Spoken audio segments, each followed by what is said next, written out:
te am na ñeneen ten am na ñoo xam ne borom famille lañ ay borom njaboot lañ ñoo fi nekk di liggéey métti na trop lii gars dañu war a bàyyi ñu liggéey fii nii ñun ay yut si Gambia lañ ñun yut si suñ liggéey fii suñ demee Baguy ñu ne ñu dem nañ Baguy suñ demee Sacha ñu ne ñu Sacha ñeng soo demee nga toog nga tuur tey ñu ne la tuur nga tey soo demee pour rapino ñu ne la yaa ngi rapino léegi lan la gars bëgg liggéey si liggéey li nekk na gars ñu jàppale gars bàyyi ñu it's very simple. soo yàlla nga si liggéey man bañu ma ko de man fii ñu bëri xamee nañ ma fii teel ma 3 times soo leen bëggee récit yëpp mun naa ko indi ma tegal leen ko seen loxo demal nga la ci Abdou suma mbokk la demal nga la ci ko dina la wax yëpp because comme ñoo ngeen leen tee ray day keñ ñu jàpp si yàlla loolu la ñu oote ñu uyu foofu noonu ñu solve problème bi mu jeex waaye ñun ñoo ngi jàpp si yàlla liggéey bii lañ am te always soo leen ñëwee di ngeen ñu fekk fii nii fii moom man xam naa man moom du ma mun a génn fii nii because man lii fii la am fu ma mun a daane suma dool ma jox suma bopp loñ amul kenn ku maa jox loñ ma may jox suma bopp loñ ak suma rakay yaa dégg soo yéen yéen a ñu war a mun a dimbale yéen a nekk si kanam yéen ñi nekk si kanam ñun ñuy toppa seen gannaaw waaye ñun ñoo ngi liggéey fii nii ngeen ñëw always di ñu stop di ñu tee 3 times di ñu fay loo su fekkee mu ngeen ñoo jàppale ñu register fii nii mu jeex moo gën waaw dëgg ñun xam nañ ne it's not for tax it's for private loolu bañuñ ko waaye xam nañ loolu noonu waaye liggéey amut benn amuñ métier ñaar ñun ñoo ngi benn man maa ngi dem school ñaar amu métier ñett man xoolal nu ma em nii maa ngi dem school kan moo maa jox loñ su ma jox suma bopp loñ kan moo maa jox loñ maa ngi ñëw maa ngi daan suma doole school laa jógee moo wàcce school léegi ma ñëw pour liggéey ñu téye suma rey rek waaye dinaa jàpp si yàlla loolu moom xam naa amul benn problème amuñ métier amuñ dara fan laay dem ma toog su ma demee toog ma tuur ñu ne ma kii diw mi ngee tuur soo demee nga naan ñu ne diw mi ngee naan soo demee nga saja ñu ne diw mi ngee saja demal nga liggéey bi moo gën tey si liggéey bi liñ nekka ñoo ngi daan suñ doole liggéey doomi aadama liggéey kenn du ko xeeb lii lañ am lii lañ war a mun a liggéeyee because ñun ay yut si lañ mënuñ koo bañ mu neex ñu mun naxar ñu ko lii mënuñ koo bañ lii liggéey bi nii day métti rek waat lii liggéey bi la ñoo mun a daanee suñ doole lii lañ nekka di am di jox suñu waajur yi ak suñu rakay ak suñu mag yi kon lii of course war nañ ñoo mun a bàyyi ñu liggéey si lii loolu méttiwul liggéey bi méttiwul lii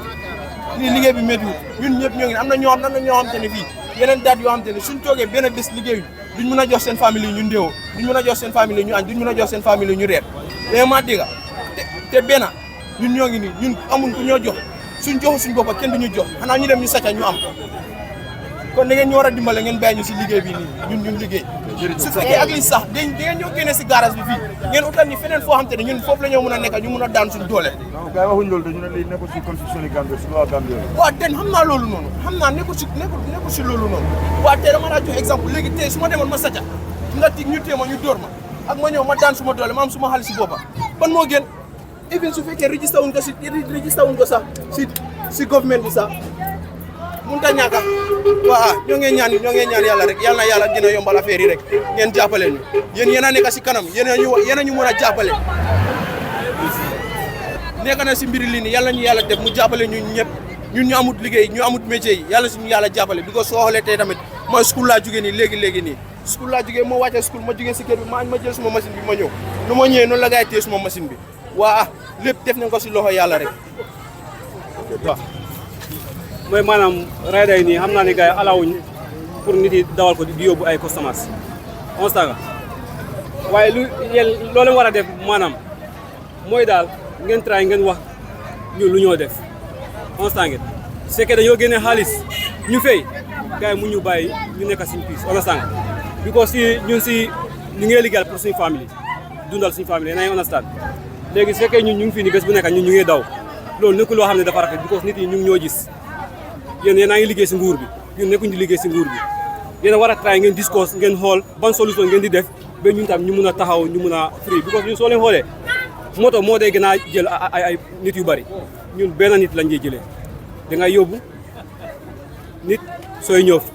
empty tàng ngay ñëwee pensanga waaye lii comme luñ nekk loolu la nekk di def nii nekkul loo xam ne comme dafa cool man suma say ngeen bala ma si kàddu boobu on sanga parce que ñun duñ mën a nekk di daw all the time di daw nit yi duñu xool ñun duñ daw man Gambian la am real Gambian so am naa right pour liggéey Gambia hustle for my family and for others yéen a ngi understand man fii amul fépp fu may daw yéen a ngi dégg da ngeen war a try ngeen wax lan mooy reason bi ngeen xool noo leen di defee ñun tam su fekkee dañoo génne xaalis ñu fay ñu mun a nekk free waaye nekk fii ni di daw nit yëpp ñu ngi ñoo xool ñun duñ def loolu man Gambia la duma daw even su fekkee Sénégal la sax su ma fa demee liggéey sax duma daw dañ may téye parce que xam naa ne sàccuma man maa ngi jàng sama métier de on sanga waaye fii comme ñëw fii nii di téye ay rayda ngeen caaj ñu fay 2000 wala 3000 kooku bu feyee next day bu ñëwee fii ngeen téyewaat ko di semti mu fay loolu lépp amul njëriñ loolu war a def ngeen try ngeen waxtaan borom machine yi lu ñoo def gars yi ñu xool xaalis bu ñoo fay gars yi nekk free because fii ñu ngi over dimbale fii nit ñi dafa am ñoo xam ne fii dëj daf day am si dëkk bi fale tànka du fa dee mën a dem moto mënu fa duga rayda yi ñoo dee dem di yóbbu nit yi si dëj bi wala si ngente yi xam nga soo xam nga loolu yëpp soo xoolee dafa nekk loo xam ne dafa important teg la ñu loi boo xam ne fekkee ñun tam dañoo mën a ànd ak loi boobu noonu moo gën waaye ñun dëkk ñun duñ mën a daw understand nga we are all Gambians my bro ñun yëpp Gambians la waaye ñun duñ mën a daw ñun luñ nekk dimbal fii nit yi is too much dëj daf dee am ñun ñoo dee yóbbu nit yi dëj nit daf dee am mission even police yi sax ñoom seen boppam dañ fi dee ñëw ñu am mission ñu jël gaay ñu yóbbu gaay xam nga soo leen xoolee affaire bi dafa métti Gambia fii nekku ne président bi moo ñu jox compagnie boo xam ne fekkee ñun dañoo dem ñu liggéey buñ demee baag wee gaay dañu dee deport ñu ñëw so is better ngeen xool ñu ñoo def ñun borom machine itam comme noo leen waxtaanee ba borom moto yi gaay ñu ngi daw si tali bi ñu ngi am seen xaalis ñun tam ngeen waxtaanee noonu ñun tam ñu fekkee dañoo taxaw fii nii ñu liggéey fekkee du am benn ragal waaye fii every time su ñoo daw fekkee ñu ngi moytu xam nga ñu ngi moytu loolu yëpp amul njëriñ we are all Gambians xam nga try leen ngeen jàppale ñu si loolu try leen ngeen tam ngeen wax si nguur bi ñun tam at least naka la ñoo mën a def ba ñun tam ñu mën a nekk fekkee dañoo liggéey amut di daw waaye fii every time even suñu gisee nit ñi ngay liggéey sax dañ dee bëgg a daw xam nga ñun yëpp Gambians lañ constat nga lii warta am dëgg lii warta am ñun yëpp Gambians lañ fii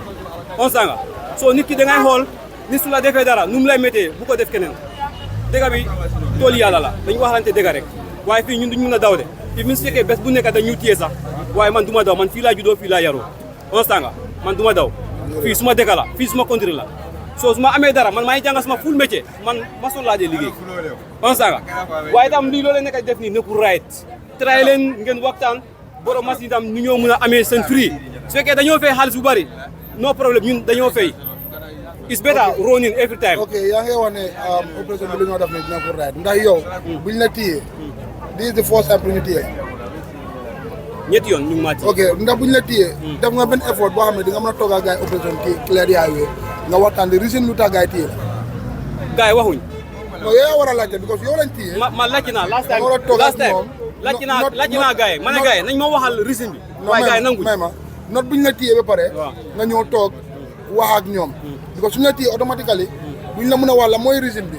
waaye yow soo ñëwee nga toog ak ñoom dee buñ la téyee nga dem toog ak ñoom nga waxtaan ak ñoom ah ñun fii lañ koy daw de waaye lii lañ bëgg pour xam lan lañ war a def solution bi na la ban solution lañ war a def waaye ci nga téyee nga bëgg a indi idea foofu noonu du dem yaa understand ndax any effort make ngeen benn effort boo xam ne after bu ñu leen téyee ba pare make ngeen benn effort pour dem toog ak ñoom ngeen waxtaan ak ñoom ngeen xool solution bi lan la waaw dégg naa sa wax boobu rafet na waaye tam ñun tam gars bu ñu téyee ñu dem ba foofu noonu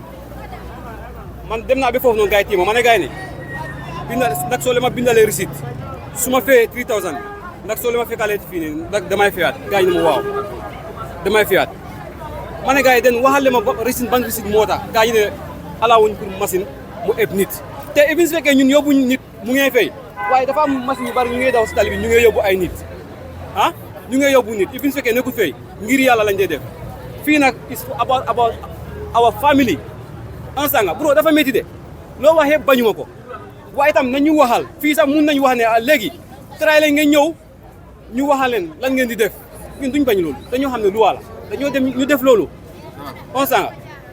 because ñun lii yëpp xamutoñ ko comme dañ dee téye ay machine ñu xam police mooy dee téye about driving license wala sakayit machine ñun loolu lañ xam waaye ñun suñ ñëwee soo la ñëwee fii nii da nga ñu war a waxal lan mooy reason bi ñun tam dañoo tray ñu xool bés ñu xool lu ñoo def ñu mun a seetlu ak yéen loolu moo gën waaye ñun duñ mën a daw de pour di daw duñ mën a daw. we are all Gambians. Thank you very much. try la ngeen dimbali ñu at least. Is very important, and we will like to set the record straight. There is no provision in this law, of the law of this land. That's it. A motorbike is licensed to carry people based on commercial purpose. Fine, he might say they're helping people here, the roads is not good. But in as much as we're concerned, we know vehicles coming from, Sukuta at the MOX, loading to, what is the name of the village again? Help me, transporting people to Yuna. There is a garage on this other side, transporting people to Yuna. Vehicle taking people from Tiba Garage to Jambanjeli is also there, right? To answer the question straight, there is no provision in this in the law of this land which said a motorbike should transport people. And the most detrimental aspect of it, right, is to take a very short distance. Look at from where we are here to Yuna. They are charging minimum $75, $100. $100 per person. You transport people, somebody from here to Yuna, $100. 75, 150 goes up. We are not going to take it, and we will not accept that. Right? In as much as we are law enforcement body, there is no provision in the law that says they should do these things. It's illegal. They cannot transport people, put the money in their pocket, paying nothing to the state. We are not going to accept that. We are law enforcement body. The law is there. We said it very clear that motorbikes should be used only for a private usage, but not a commercial purpose. So for that being the case, we will come and get them. And when we arrest them, we cannot go beyond the law. What the law prescribes, that's what we are going to do. And now the operation will still continue, and they have been arresting these people, taking them for traffic and charging them. But let's say they continue to do the business.